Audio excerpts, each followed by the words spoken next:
everyone, and welcome to this week's edition of the Geeking Out podcast. I am the Athletic Geek, and my guest this week is artist Micah Champion. And just to give you some backstory on how I came to be acquainted with Micah and his art, a long time ago I was starting to make more money and have a good job and start to kind of be able to do more things that come with having a better job. And I'd always, hear all the people I'd meet at conventions and at the comic shop say that, start collecting art, and I'd see the original art pieces they had, and I'd always wanted to get something. And other than a real quick, small convention quickie from Neil Adams at a Wizard World convention in St. Louis, I'd yet to get like a real good big piece. And started researching, started asking more questions, and found a commission comic art website and saw all the artists listed. I saw a very, very excellent picture of Galactus. And I'm like, man, I need to check out more of this guy's stuff. He does great work. From there, I kind of thought what kind of interesting piece or what kind of piece I would want. And I reached out to him and came up with an idea that maybe seems far out there, but two of my other favorite characters in all of comics are Gambit and Green Lantern. I'm like, well, I want them both together. I want something that no one else probably has and no one else maybe will ever have. And Micah was able to draw it for me, draw it really, really well. And I have George Perez, Neil Adams pieces, but this is still the one that gets the most attention, most talk about, and it's still probably my favorite piece just because of the sentimental value attached to the first. But I've rambled long enough. Micah, thank you so much for finally being able to talk to you in person instead of just through email. Yeah, thank you for having me. Appreciate it. So my first question to you is, how did you discover superheroes and comic books and this whole genre of just sci-fi and all that kind of stuff? Well, I basically just started out going to my grandparents' house, and they had like nothing to do except for they had a drawer in a bedroom that was full of Star Wars comics. Nice. And so, yeah, my brother and sister and I would basically spend our time in that room looking at the same, I think it was like half a dozen comics. Um, so it got boring after a while looking at the same comics every Thanksgiving, but that was sort of my first introduction to it. I think actually at the time, those were the Star Wars reprints that Al Williamson had done that were based on the original movie. And I just really, really liked those a lot. Later, my dad he was retired now. He was a pressman for the local newspaper. Okay. And he'd come home with, news articles or whatnot from the printing from the night before, because he had to read the entire paper to make sure everything turned out well. And he brought home the article about DC killing off Robin. Okay. Yeah, and so I think I was in middle school, just started middle school at that time, and so we thought, oh well, this is going to be a collector's item in my little preteen brain, and so my dad and we would just basically scour the town looking for this comic, and we never found it, but I found a ton of other comics. The first one that I bought for myself was a Fantastic Four. Okay. I forget the number of it, but it had the mutated thing where he's all spiky, and he's leading the Fantastic Four, and they go into the negative zone with Doctor Doom. And from there, I was basically hooked. I found a local comic shop, got a pull list, and showed up every month, and I've been reading comics ever since. So you mentioned like the Fantastic Four was your first one that that really kind of drew you into to comics from there. What was it about the Fantastic Four that really caught your attention in that way?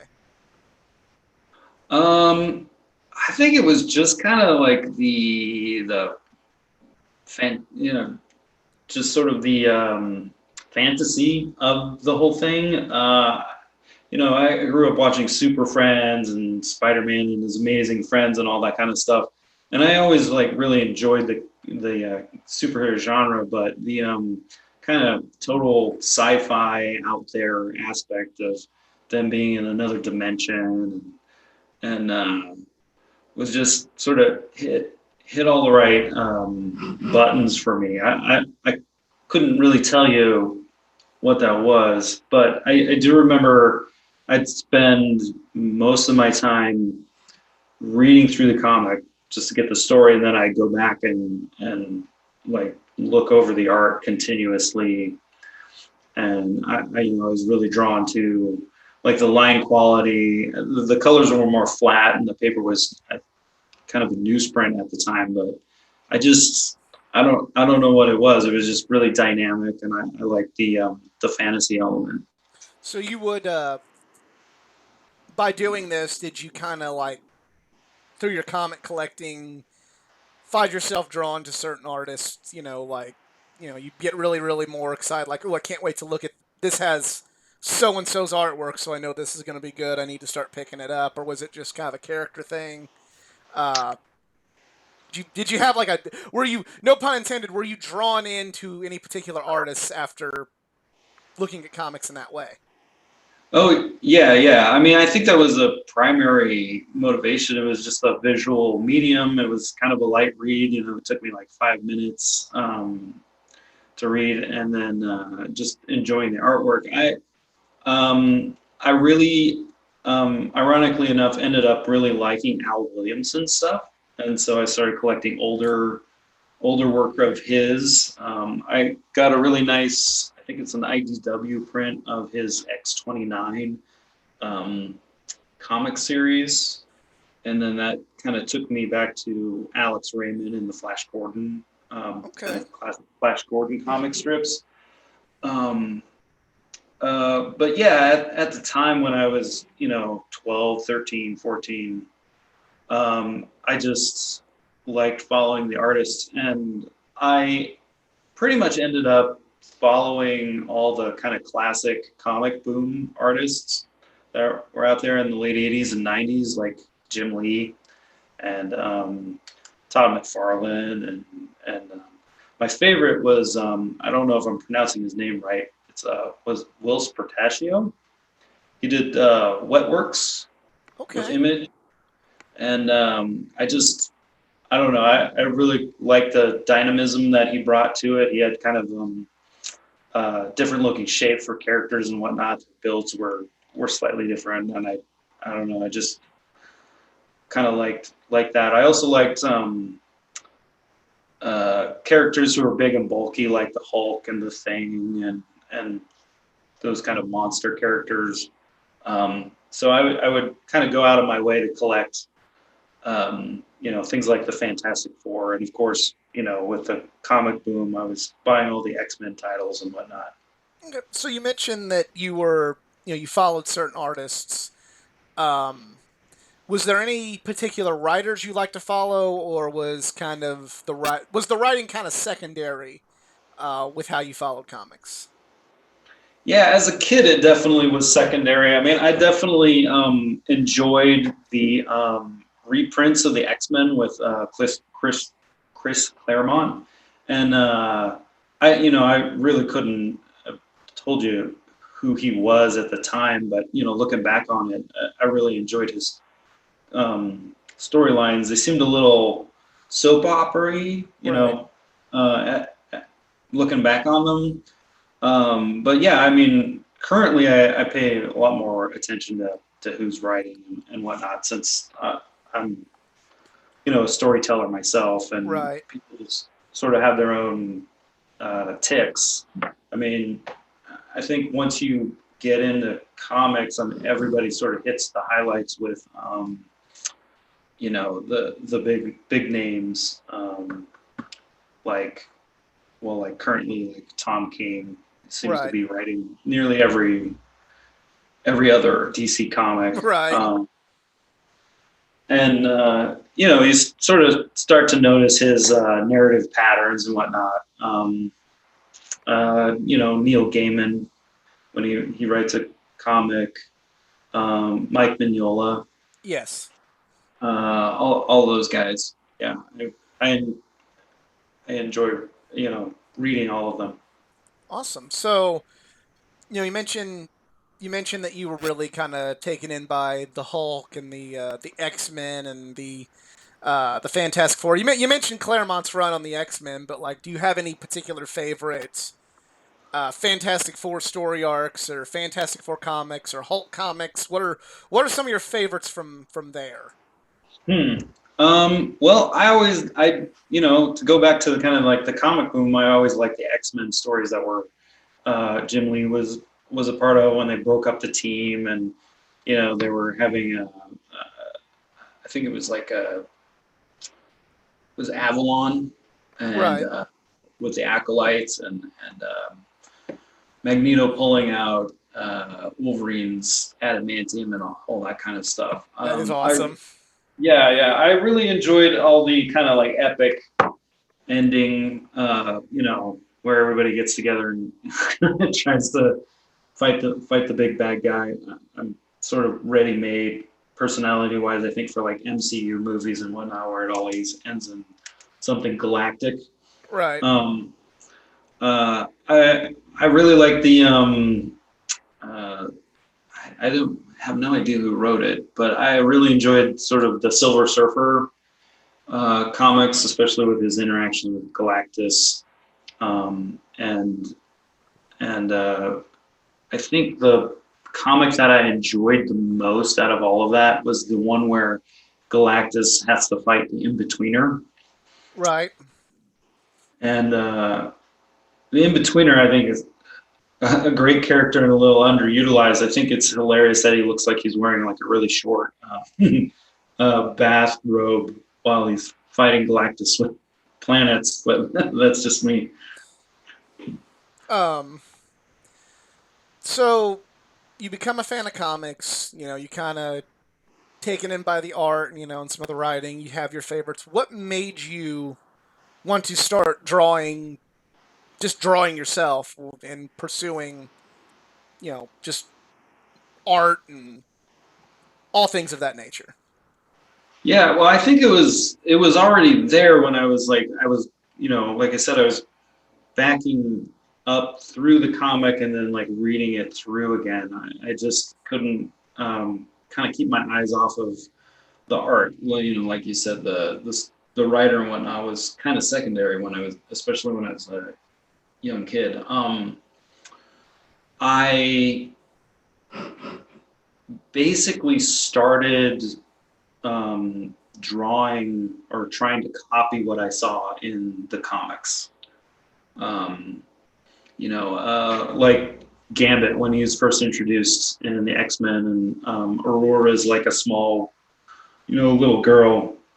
And I spent a lot of time trying to redraw him, and I think the Widowmaker, which was one of the bad guys in there, and I just constantly did that.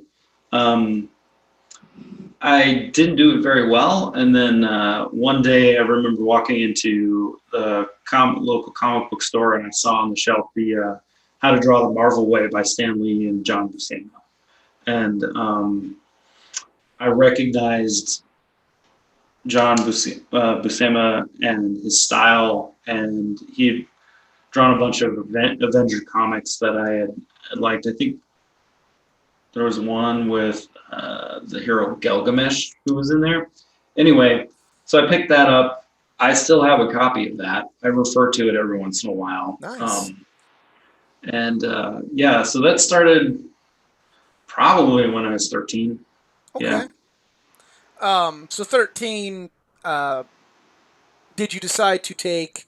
Did the high school or the school you attend, have art classes? Is that something that, you decided to take more of an interest in there to try and sharpen your Oh, yeah. skills, or was that even offered? Or take me through that. Yeah, well, my parents were really good about it. I mean, they saw that I had an aptitude for it, so they'd sign me up for extracurricular art classes. So I'd go to like the local community center on a Saturday morning and draw tigers with, Bic pens or whatever the artist specialized in. So they really encouraged me. I was um, I was into sports a lot, so I was playing constantly, sports after school. So everything was sort of on the weekends when I did that. Right. And so yeah, I did eventually like sign up for some art classes, through, middle school and high school and whatnot. And most of the time, once teachers saw what I was doing, they would just kind of set me off to the side and say, "Why don't you do this?" And I'll work on this thing with the rest of the class. So it was kind of nice. I mean, it was it was flattering, and I appreciated the the good grade. But yeah, that's pretty much it. I would just buy books. I'd try to copy what was in the book. Eventually went to a resale bookstore and picked up a copy of Burnt Hogarth's Dynamic, Movement and all of those series. And then I would get PDFs or whatever I could get my hands on of Andrew Loomis and all of his books. And then after they were reprinted, I bought copies of those. So it's it was a little bit of being self-taught and Right. also having people who were better than I was come along and give me some pointers along the way. Um, you mentioned earlier that you'd have your some of your teachers would kind of set you aside and have you work on a different project while the rest of the class was kind of doing the curriculum. Um, do you have a particular favorite drawing or project or something that a teacher had you do, or one that they gave you the freedom to draw on your own? Do you have a favorite high school or in school sort of drawing or project you worked on? Well, I hate to give away my age, but that's like over 25 years ago. Fair So, enough. Fair enough.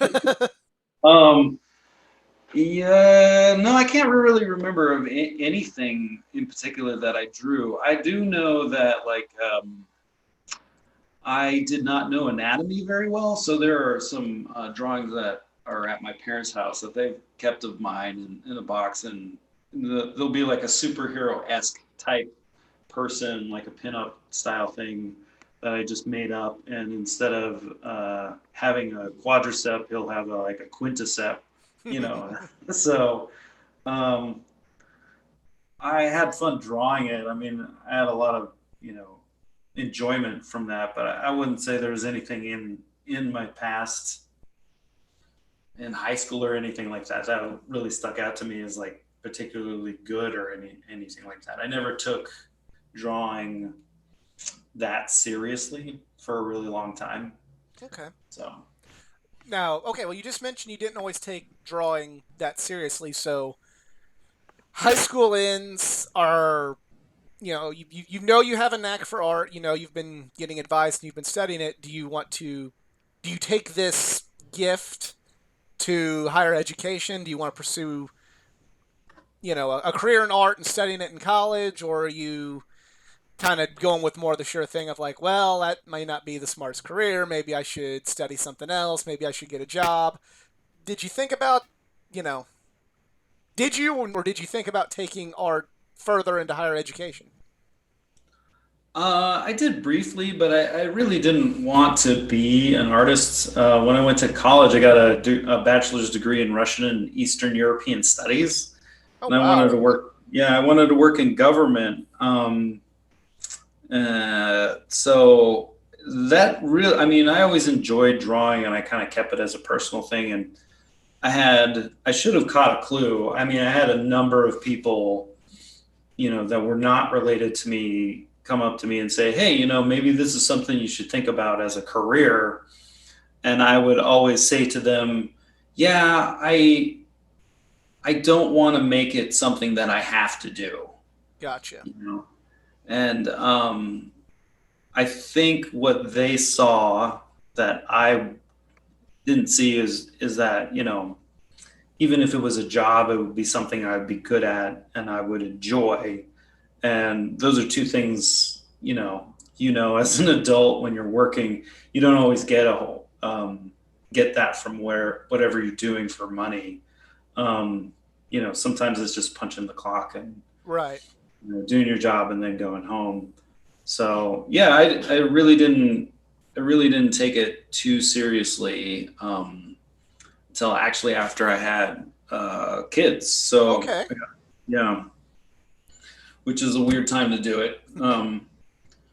I I was I was married and my daughter was 3 or 4, and I'm sitting at the table drawing with her, and my wife, uh, Jess, she leaves for work, and my my daughter, she says, why did mom leave? Where is she going? And I just said, I was just trying to explain to her as a dad, well, she'll be back. It's not a big deal. She went to work. She'll be back in a little while, and kind of snowballed into this conversation about what a job is, what we do to, pay rent or a mortgage or whatnot. And uh, after explaining to her what a job was, she turned around and looked at what she was drawing, and she was like, "I want to do this for a job." And she started drawing, and when she said that, I was thinking to myself, "Yeah, why am I doing what I'm doing? Why don't I draw for a living?" I mean, I was looking at art on, containers and toy boxes and packaging and all that kind of stuff. I was like, why don't I do that? So that sort of set me in motion to restart an art career. So, what is it like when you? I mean, I'm not going to try and pry too deep into your personal life with what you, but like, you got a wife, you've got children.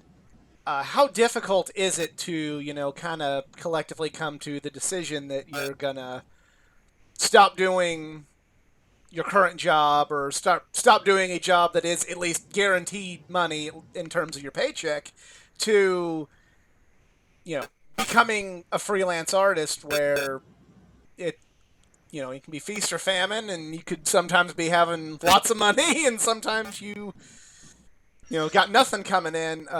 What is what was it like discussing that with your family? Well, yeah, it was kind of a two-step. So the first thing that you need is an understanding spouse. Because, yeah, there were definitely times where it was more famine than feast. And, you know, uh, you could tell, it was a strain on, the home environment where you're explaining that you need to be a little bit more frugal this month than you were before. Um, the good thing is my wife is also an entrepreneur, and she owns her own business, and I work for that as well. And you basically just do what you got to do. If you're not earning enough money as an artist, you get another job, even if it's part time, so you can keep at it. And it probably would have been a much easier road for me if I had started as a single person, not married with no kids. But I didn't do that, so I made it a lot more difficult on myself. So I think it's been a slower road, but I'm getting there. Right. Yeah. Um, so you make this decision, wife's cool with it. How would one go about just going, well, time to put my art out there. Like, how do you find work? How did you find? And I forget the website where I found you, but how did you discover that website to put yourself out there? What was the whole process of going? I'm Micah Champion. I'm an artist. Here's my art. Like, what is that process like, and how do you kind of, I guess, seek the promotional avenue? Would be the way I would, best way of putting it. Yeah, that's a good question. I don't think I ever came up with a good strategy for that. It's been kind of hit and miss. I'm not really great at social media, and back when I started, it wasn't like a super, you know, big thing. I think Facebook was still kind of, you know, not quite as huge as it was. I mean, people were still, marveling at MySpace, so it wasn't a huge deal. Um, yeah, so it kind of came in fits and starts. I think you're talking about comicartcommission.com. I think that might have that. Yeah, that Yeah, sounds about right because I think I just googled art comic. I think I googled something very similar to that and like, oh, well, there it is. And and then you have your Neil Adams and your John Burns, and yeah, you're like, hey, I'd like this. Well, in order to get just the side of their face, I'll cost you about $1,000. And you're like, okay, maybe this is not the hobby for me. And yeah.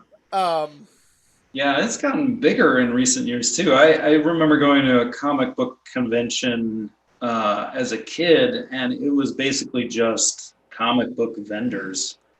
I think maybe there was like one or two artists there, but it wasn't nearly a huge promotional thing. It was kind of hardcore comic fans, right. and Now you go to a man, comic book convention and there's like they look at you sideways if you go, I like comic books. So right, and if you're not in cosplay or something like that, right.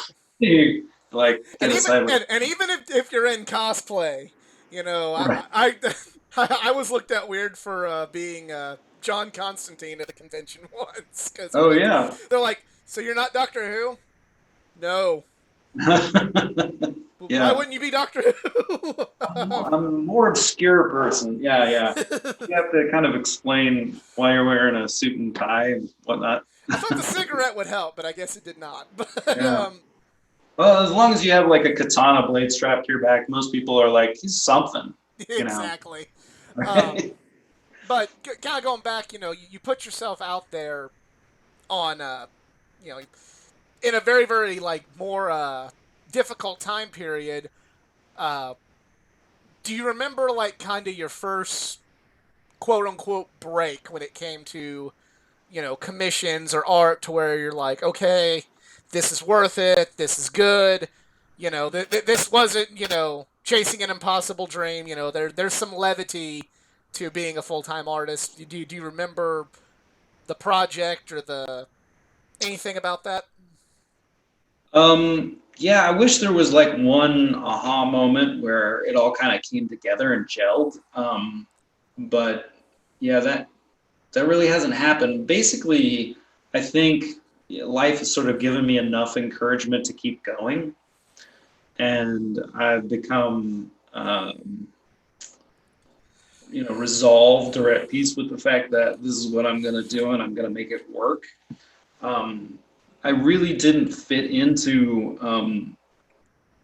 office or kind of white collar or even blue collar work. I've Right. done a lot of different things. I've been a laborer. I've worked in at a university. I've done office work. I've done manual labor. Um, lots and lots of different kinds of work, and this was the only one that really fit. Right. Um, and it works well with kind of my need to learn new things, and leads into a lot of interesting directions because of just meeting up and collaborating with other creative people. And so, it's been one of those deals where when I thought that it wasn't going to work, something would come up and I'd work on that, and that would get me to the next project and then the next project after that.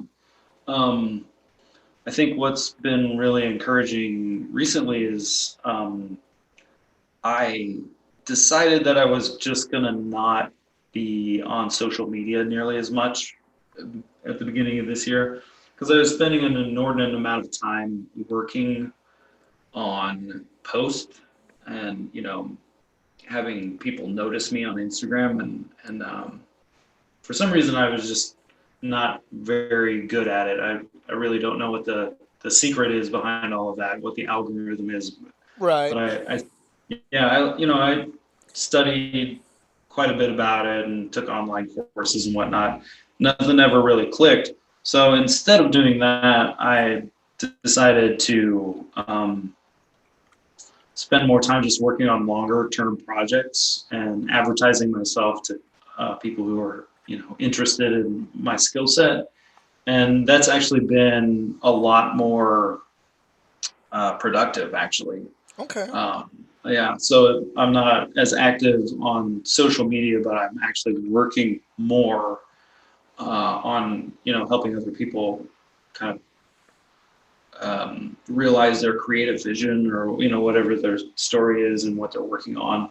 So that's been really encouraging, Okay. and you know.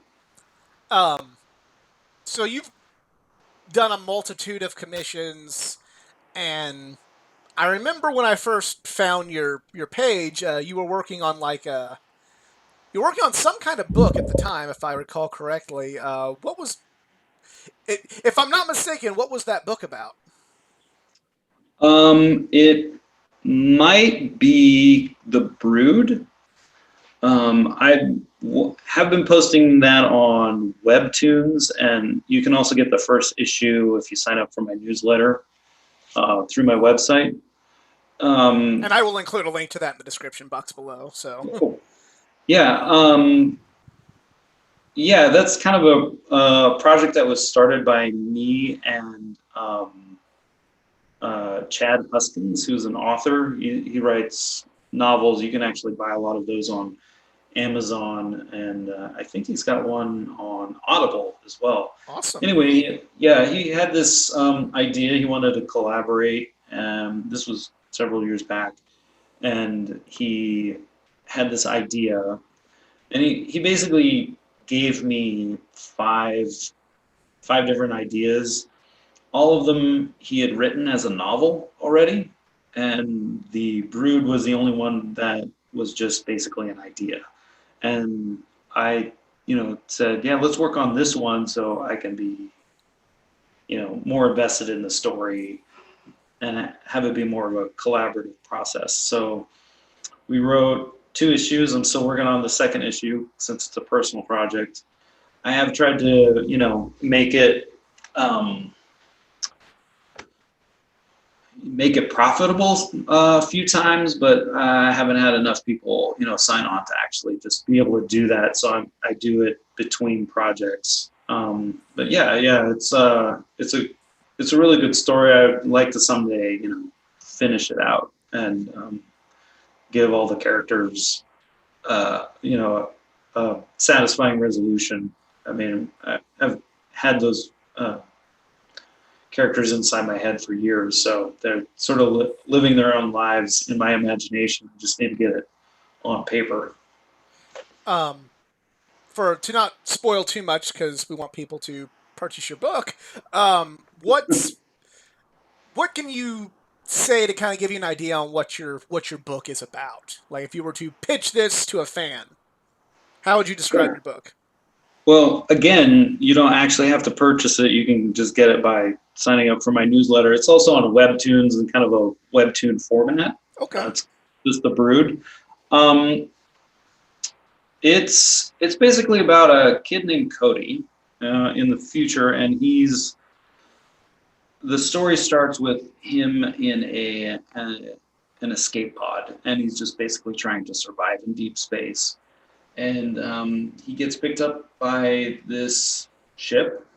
Doesn't really have an operator. It's kind of mysterious. and then he sort of just kind of goes about trying to survive in deep space. So it sort of starts out as like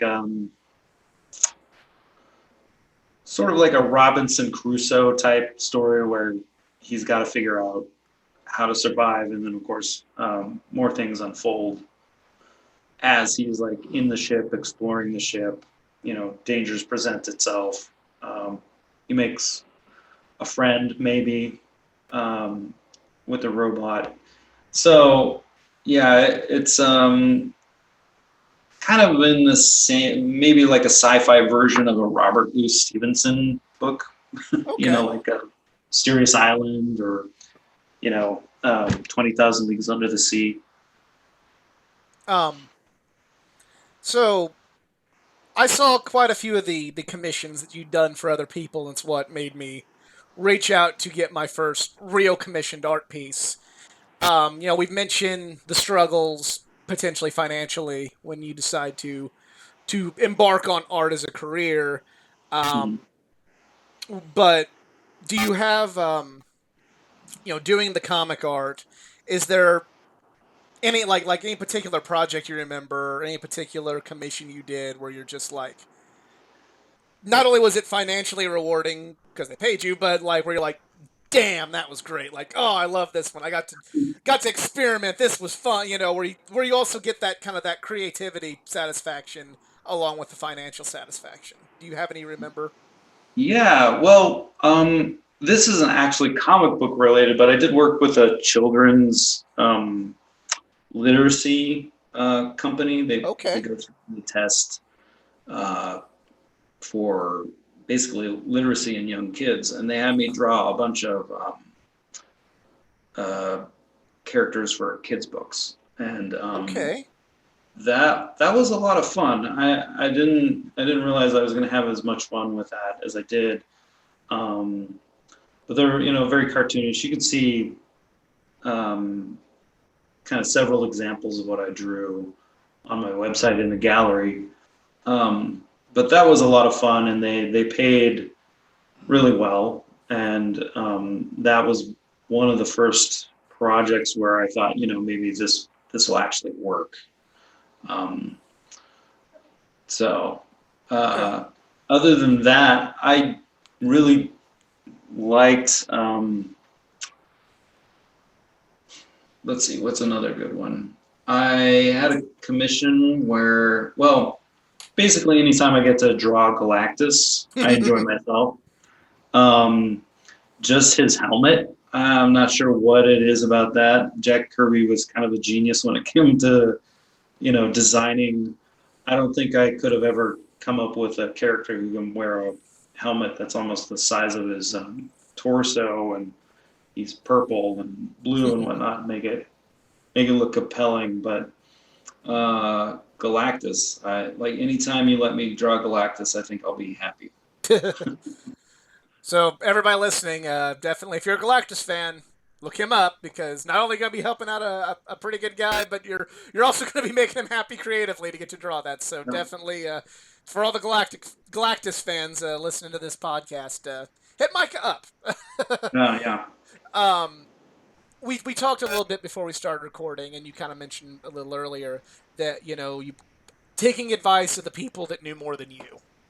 And you mentioned that you'd also gotten some advice from some well-known artists in the industry. Do you feel comfortable sharing some of the advice they gave you or some of the critiques they gave you that kind of has helped you along the way? Yeah, not that I am friends with any one of them, or they would, recognize me in a crowd or anything like that. But yeah, I several times I went up to artists during a comic convention and showed them my portfolio and just asked, for feedback. And the great thing about artists is I think they've all been there, and so they're all willing to give you a little bit of time because they're paying it forward. And I gotten some really good feedback. I showed my portfolio to Mike Mignola at I don't know. He was all alone at his booth, which I thought was strange. I must have just caught him after an event or something like that. And he basically told me I needed to work on my hands, which I think is, uh, I wouldn't disagree with him there. Um, uh, Aaron Lepresti was really nice and gave me a lot of really good advice about just drawing in general and talked football. Okay. Uh, he's a big sports fan, and I always like when I find the artist that's into sports because I have so many artist friends that hate sports. So when I find like a person who's a comic artist that I can also like talk football with, like that's always fun for me when I'm at the convention. But go on, I'm sorry. yeah. Oh no, yeah, me too. I was kind of a dumb jock in high school, so yeah, I've always enjoyed sports talk. Um, Terry Dotson and his wife, Rachel, were really encouraging too. I had a lot of questions for Rachel Dotson about how she inks such kind of smooth, clear lines. I've yet to be able to figure out how to do that, even though I have a pretty nice brush and and I spent a lot of time just practicing drawing straight lines.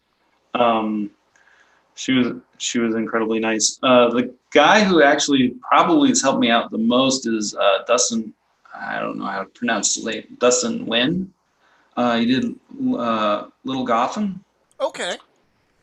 He seems to do a lot of watercolors now, and he he was really encouraging, very encouraging. So much so that he actually pointed out where I should go talk to CB Silbeski.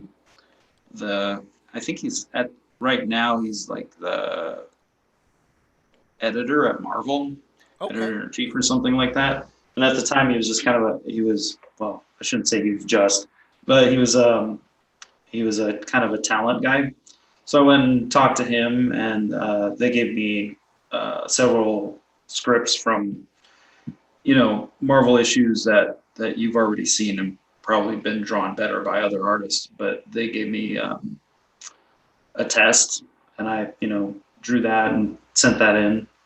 Um, and there were a few editors at Valiant Comics that did that for me as well. I didn't get any bites on that, but those were all really good experiences. Talking to people at the higher end of the profession who work with top talent. So What did you have to draw for the test for Marvel? the one that I picked was the Captain America story arc where he eventually loses the super soldier serum and becomes old. Okay. Wow. Yeah. That because And that's a little pretty modern. Something I mean, it wasn't my favorite story, but it was something that really stuck out for me that I really remember reading. So wow, that's. Did you ever get your art back or think about Uh, I sent it digitally, and no, I never got a response. I okay. mean, I sent it. I mean, they put that on their website. It's like you send it to the person, um, and they get so many emails and whatnot that getting a response is pretty rare. But yeah, anytime that I've had shown my work to an editor from I've never shown my work to a DC editor, but Marvel and Valiant and what was the other one? Can't remember off the top of my head. Anyway, they've always been very encouraging and told me to stick with it, and that if I did something come my way. Um. So this is always kind of a hard question because it seems easy for me to ask, but I don't know if it's how easy it is for an artist to answer. But if you could describe your style when you draw like comic book characters, how would you describe your style and your influences? Is there any way you could describe it?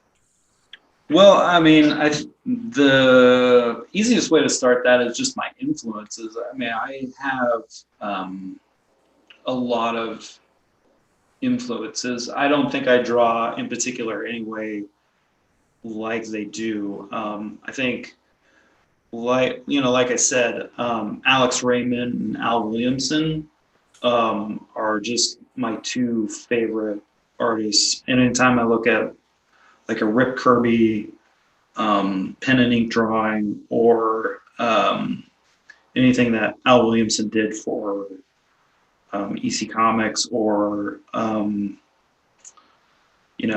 his X-29, or the Star Wars comics. I just basically want to recreate everything that they've done.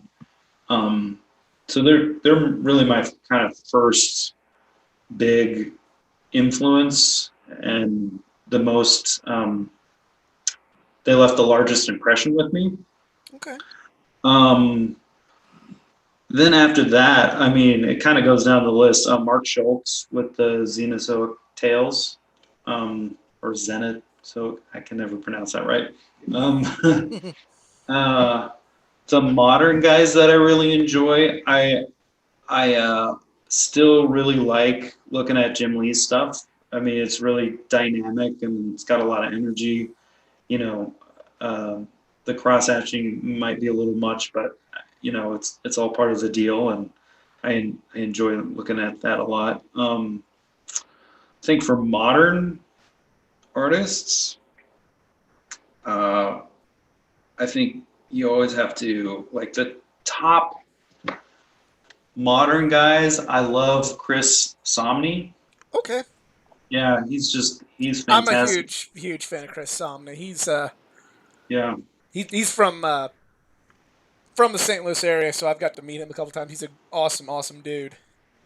yeah. I mean, he seems that way. I follow him on all the different social media, and he's just dynamic. He has more kind of a cartoony style, or he Yeah, can I was go gonna say really. it kind of almost the first time I saw Chris Somni's art, it gave me kind of like I got like Darwin Cook vibes from it, where Yeah, it's kind of like yeah, they have like very like cartoony, but still like not. Sometimes when things go cartoony, they kind of like some artists kind of I guess feel like they kind of take their edge off of them, but like him and Darwin both kind of had kept that edge while still being cartoony. I know it sounds weird to say, but like it's hard to describe yeah, art sometimes. yeah. I picked up a book, a graphic novel. I don't remember who it was written by, but it was kind of a noir thing with Chris Somney as the artist, and it was less cartoony. It was a it was really strange. It was about tray panning, where people would drill a hole in their forehead, and because of the blood flow, it'd give them like extra weird powers. What's the name of this book again? I don't remember off the top of my head. I'll have to Dang. look it up, but it was incredibly weird, and that's kind of my first introduction to him, and it was very noir, kind of hard boiled detective, and I've always liked that genre. So like his use of shadows, like when he's making um, I think this might be a little bit underappreciated about him. When he's making his backgrounds with all the buildings and whatnot, he's just got a really like graceful use of blacks and whites with negative space. It's like all his Batmans, where Batman's on a gargoyle or jumping off a building or in the Batcave. It's like everything always really frames the action extremely well, and then because of his cartoony style, he's got a really kinetic, kind of visceral use of like gesture. So like his newest series that he's working on with Robert Kirkman, Firepower, it's got a lot of kung fu action in it, and it's just a really exciting book to look at. Let's see who else. I think you always have to say Adam Hughes, Okay. because I mean, pretty much everything that he draws is beautiful. Yeah. I mean, there's the obvious cheesecake, um, quality to it, but I think sometimes that just kind of hides actually what a fantastic draftsman he is. They're always beautiful women, but like even his sketches, I personally really like looking at his pencil work. Um, he just really kind of understands the human body better than I think anybody else drawing out there. I like Stuart Immonen. He's pretty. Um, he's pretty flexible. I mean, he can go very cartoony or very realistic. He just has a really nice kind of modern style with really clean lines that I enjoy looking at. Um, I like Aaron Lopresti. He's got like a very nice kind of pulp style. Right.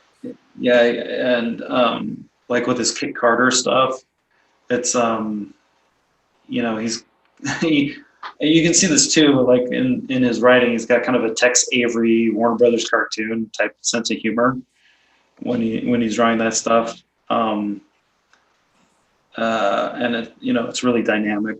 Let's see who else. I think I could probably go on for about a half an hour. uh, Uh, but oh yeah, John Buscema. You know, when I Legendary.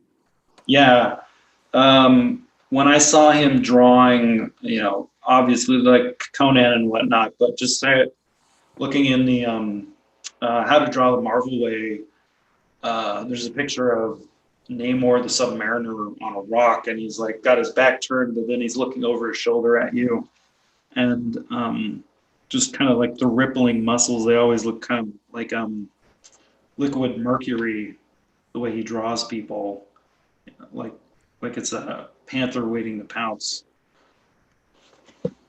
I feel okay. I kind of. I never heard really described that way before, but yeah, now that you mention it, that is kind of how Yeah, you would describe Bishima's art. yeah. It's just It always looks very like it. All his characters look like they're like predators in the wild, like you're watching some sort of nature show, That's and they're all dynamic. Very dynamic. Not quite as dynamic as Kirby, but Kirby had a right. much kind of like straighter style, but everything else uh, was just kind of the prototype for all the heroic poses and whatnot that you'd find everybody else trying to emulate when they draw something super. Right. So what are you working on right now? What are the big projects you've got in the works right now, or has kind of the pandemic kind of halted some projects? What are you working on now? Well, right now I'm working on a few projects. I'm working on a book cover Awesome. for Chad Huskins. He has not come out with it yet, so I probably shouldn't say anything about it. Oops, sorry. Um, that's all right. Oftentimes, I find myself working for people who are making films. They're not like big name. I'm not like doing anything for Robert Zemeckis or something like that, but Right. kind of up and coming, struggling filmmakers who want to make a comic of what they want to film, so they can use it to, pitch it to an executive. Some I've actually never heard of that happening, but that's very interesting. Have you had any like that leads to a new question. Have you had any like things that stand out from doing something like that? Nothing yet. No, I think that's like if comics is a competitive business, I think probably Hollywood is even more competitive than that. Right. So there was several years back, I did a comic of uh, Santa Claus versus zombies. That sounds Um, awesome. yeah, so I'm still waiting for something like that to come out. I don't, I don't know where that went. Because oftentimes, I'll talk to the person, they'll pay me a commission or a page rate or whatnot, I'll draw it and give it to them. They'll be really pleased with it, and then I I don't have any idea where it went from there. If somebody Gotcha. grabbed it and did it. Right now, I'm drawing a 20-page comic for um, a short film, Okay. and it's got a monster in it. Nice. So I think it's kind of a horror maybe. But other than that, I can't talk too much more about that. Gotcha. I understand. No.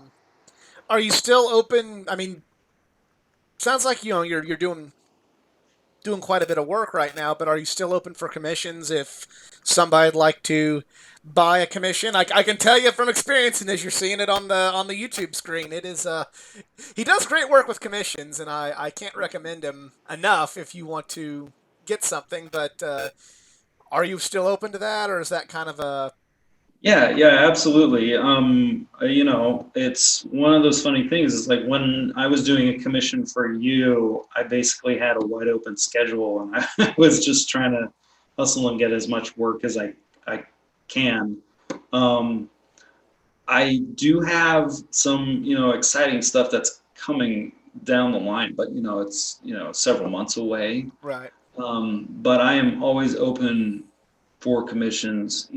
I'll be upfront if somebody wants a commission from me. I'll let you know about how long it's going to be before I get to it. But I am open. Yeah.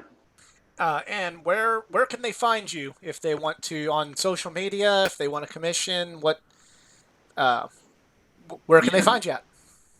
Well, you can. I think you can still find me at comic art commissions if you want to, but the most direct way would just be to email me. You can, go to my website, which is just my name, micahchampion.com, and click the contact tab. Send me an email that way, or you can just email me at micahchampion.com.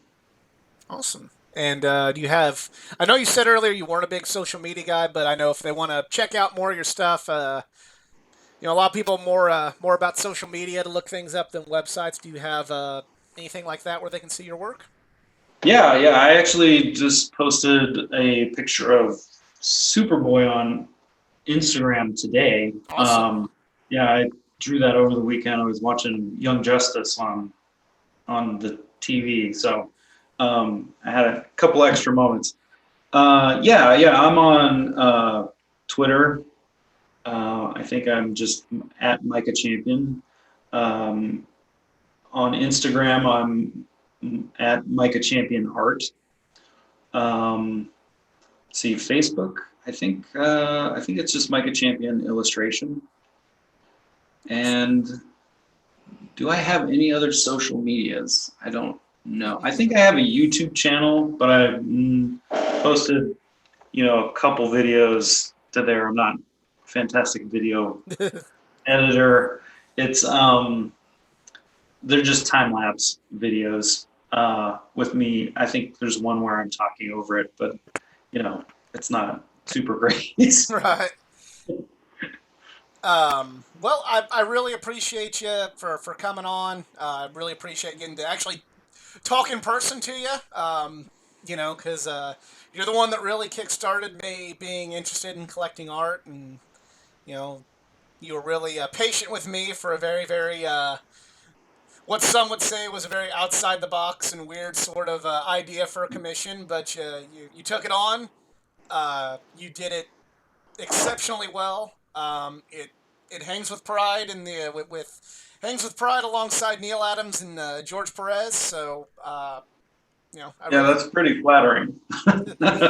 I really appreciate your work on that. I really appreciate you doing that for me, and I've appreciated just getting it, being able to talk to you and find out more about you and kind of what gave me that piece. Well, it's been great talking to you. Hopefully this is a good interview. It's the first one I've ever given, so Oh, it's good, man. It's really good.